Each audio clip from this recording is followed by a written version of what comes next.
Hello, welcome to episode 2 of the Power Rankings. I'm joined by Thomas again, and we will be sort of going through the most informed players of the last 3 games. Obviously, as you can see from the bottom 3 you're seeing right now on your screen, Little and Parrott have only played 1 out of the last 3, which is why they're down here. So it's based on a few of us, our average scores of the top 10 most influential players of the last 3 games. So Harry Parrott, he's only played 1 game, and that was yesterday. What did you make of his performance yesterday? It was a really good performance, I thought, considering all things considered with the injuries we've had. I thought he was, especially in the first 20 minutes, I thought he was fantastic. Playing out of position as well. Like, he's a centre back by trade, and he's playing a holding midfielder. Yeah, it'll be a big miss. Hopefully he'll look back at his time at Torquay with great pride. I think he's bound for better things. In the future. I think he's a really good lad. He has the modern day sort of composure, but then he also gets stuck in well. So I think he's got a good Football League career in him, definitely. Sad to see him go, really. I wish he could stay to the end of the season. But then the next 2, Little, obviously the reason he is so low, because he played 1 of the 3, and that was a brilliant game against EC where he scored, which is why he's down here. And Hull, as we were just discussing beforehand, he's played 2. He struggled from the after effects of COVID, because he was very leggy yesterday. He wasn't quite the ace all we know. Was that a fair statement, do you say?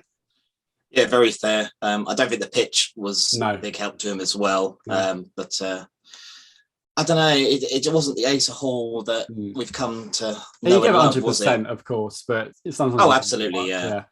So now we're going to the top 7. You'll see 4 to 7 on your screen now. These are the players that it's a bit more fair, to be fair, because they've played. I think they've all played the last 3. Danny Wright, goal yesterday. What was your thoughts of him in the last few games? Well, I always rather have a Danny Wright in the squad than out of it. He's not been finding the net recently. I mean, I'm glad he got a goal yesterday. But I don't know. It's just something about his experience up front. The way he holds the ball and outmuscles the defence. It's great experience to have. A bit like Hall yesterday. I don't think the pitch was a great. I find that we haven't played to his strengths, especially at the start. We did not play to his strengths at all when we were just playing. I know he's a tall striker, but when you're literally putting 60 long balls to him a game and he's battling with 2 big centre backs, we didn't really play to him. He's more of a sort of get it down the lines and cross it to him, and he know when to come in, like Sills was and all that. He missed a cracking chance at 2-1 in the second half, didn't he? Like he was 1-on-1. So he hasn't quite got back to full sort of Danny Wright sharpness yet, but he's had another long injury. So, and as you say, you always want Danny Wright in your squad. So, and a goal yesterday, so well done to him. And he still put himself about really well to the end. Lemni Evans in 6th. Absolutely. What do you make of him in the last 2 games? I mean, we all know his ability, and that ball at Yeovil was ridiculous. Yeah, Connor Lemony Evans on his day is world class, isn't he? He had a good first 15, 20 minutes. Yeah. It was a frustrated figure though yesterday. I don't quite think he was utilised in the right way. No, I think that's been the case this season.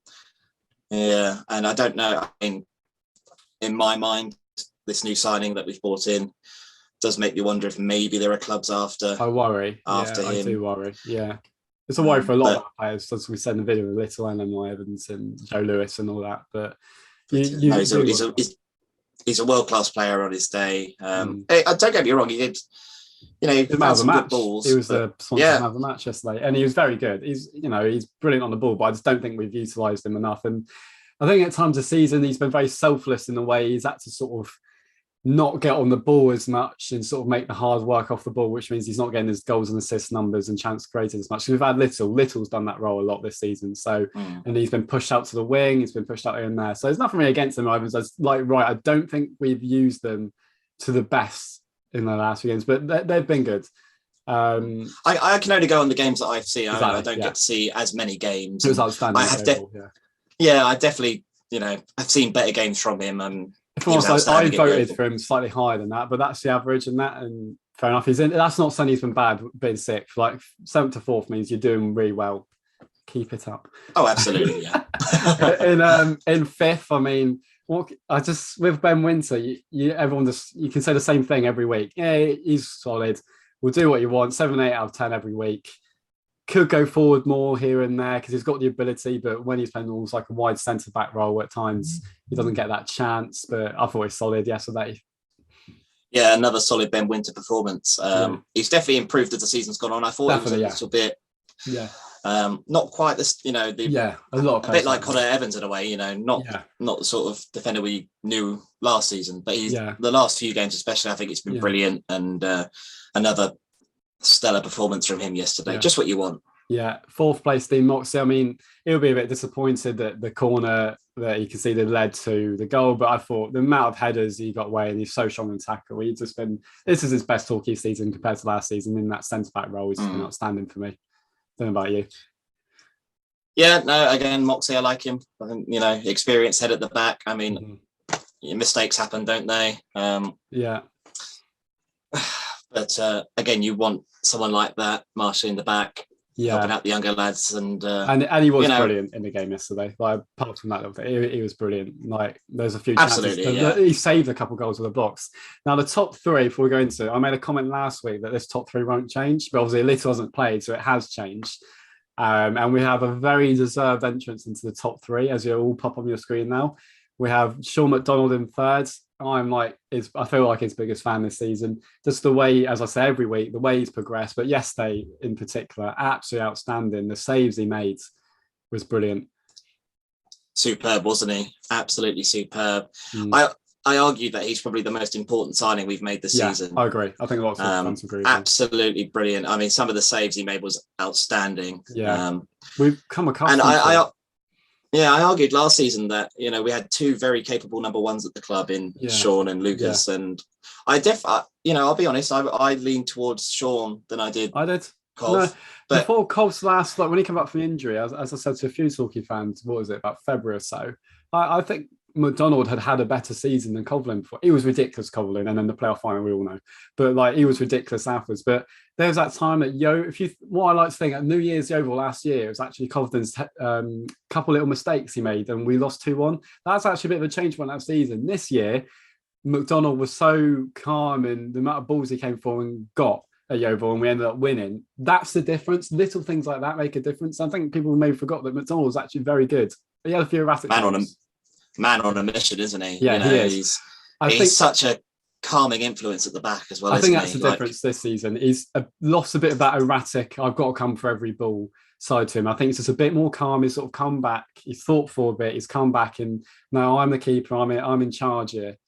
And he's played a lot of games for someone young now, and that's what keeping's about. The more games you play, until your sort of body starts decreasing, sort of the ability, you will become a better keeper, because it's all the different match experience. Second, this guy just gets better and better. Dan Martin, what a left back! What a left back!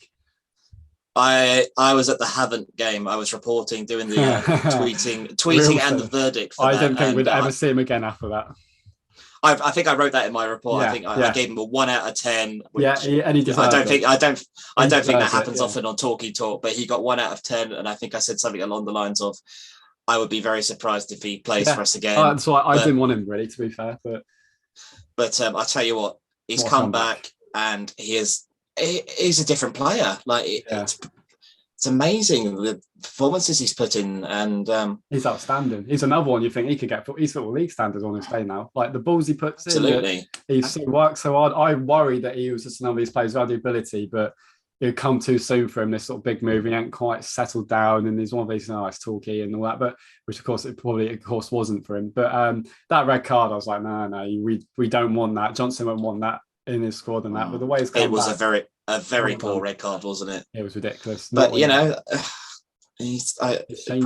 praise to him, praise to Gary and the coaching staff. I mean, just shows whatever they. I think that put in his frosty. Whatever they put in his frosties after that, I tell you, it's working. It was brilliant. That just shows what a great man manager Johnson and how good Downs is on the training ground. To have a young footballer who's gone through that, then if he gets taken out of the squad there, that could be his football career over. Now you're looking at him, you're thinking he carries on this for a year or two, he could be Championship League One. I seriously think he could be that good. Though that's what young players need in them. We tend to forget that as well. A lot of we've got a lot of young players in that squad. Too many at the start. They want they want the opportunity. They want to impress. Sometimes, the Havant game gloss over. It was awful for him, but yeah, fair play to him. He's put the work in, and he's getting the rewards that shows for character it. he has. And there's a lot of change when people's lives and careers. You need those moments where it's like, right, sort of, you're going one way now or another way, and he's gone the right way. So, and seconds for a left back as well is brilliant. And another assist yesterday. Now, number one, what can I say? I'm going to say every week I do it. Joe Lewis, outstanding. Viking centre back. I love him. He's absolutely brilliant. Oh, yes. Yeah. He continues to impress, doesn't he? Brilliant yesterday as well. The amount of blocks, how calm, when we were in the ascendancy, a lot of the attacks were coming from the back three, just being so calm on the ball and him leading it. He took the captaincy over, didn't he, after Asa went off? Yeah, deserves it. Proper leader at the back. we're not gonna sit here and discuss how great Lewis is for 2 minutes because everyone knows it. So that's our power rankings. Do you agree? Do you disagree? We may be changing it. We've got a 2-week break now. We're going to do it where all of you can vote. So you can vote your top 10 and then we'll work out an order from that. So yeah, thanks for the support for Torquaytalk, as I'm sure Tom will join me in saying. It's all this nice bit of a side project and fun for all of us, and it's what following your football club is and sort of building that community. So yeah, thanks for all of that. Please subscribe if you haven't already and like the video and follow us on all Twitter and all that. Cheers.